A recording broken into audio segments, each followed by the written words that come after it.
मौलाना मुजीबुर रहमान जा बयान ॿुधण जे लाइ मौलाना साहब जो यूट्यूब चैनल ज़रूर सब्सक्राइब कंदा।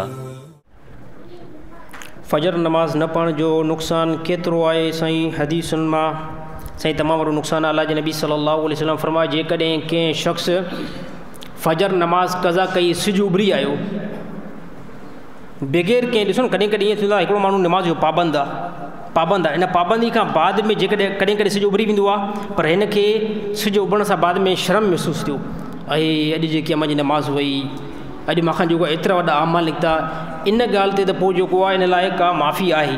पर हिकिड़ो अहिड़ो ज़ालिम सॼी राति जेको आहे उहो नेट थो हलाए, जीअं अॼुकल्ह असांजा नौजवान सॼी राति जेको आहे नेट ते पबजी गेम ते लॻा पिया आहिनि सॼी राति, पोइ सुबुह सां इहे फजर हिननि खे नमाज़ नसीब थींदी?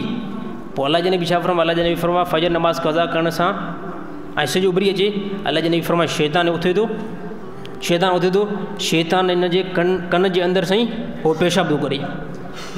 ऐसे हदीसुनि जा अल्फाज़ ॿुधां थो, मथां तव्हांजो अलाए साईं जेको आहे हैरान थी वञे, सभु नई ॻाल्हि हिकिड़ी ॿुधी आहे। अल्लाह जे नबी हदीस, अल्लाह जे नबी फरमाए इहा उनखे सज़ा थी मिली वञे, शैतान अचे थो इन कन जे अंदरि जेको आहे उहो पेशाब थो करे ऐं शैतान इन जे मथां खिले थो।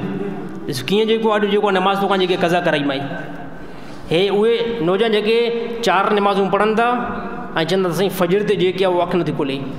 इन्हनि जे जेकॾहिं बिस्तरे में ॾिसो, हिननि खे एॾो निंड जो शौक़ु आहे, इन जे बिस्तरे में राति जो कॾहिं हीअं कयो, नकुली को जेको आहे न रबड़ वारो नांग उछले छॾियो, नकुली नांग उछले छॾियो, पोइ जॾहिं निमाज़ जो टाइम थिए न, तव्हां उथर सुबुह निमाज़ उथ चवंदो छॾ परे थी, अलार्म खे बंदि करे सुम्हंदा, पोइ अचानक चओ अड़े बाबा हे कारीअर नांग तूं बिस्तरे में कढां। इहा ॻाल्हि ॿुधी करे एतिरो हाई क्लास जो टपो ॾेई उथंदो, इन जेके निंड ई ख़तमु थी वेंदी। नांग खां एतिरो ख़ौफ़ थिए थो, क़यामत जे ॾींहुं जनम जी बाहि खां ख़ौफ़ तव्हांखे नथो थिए?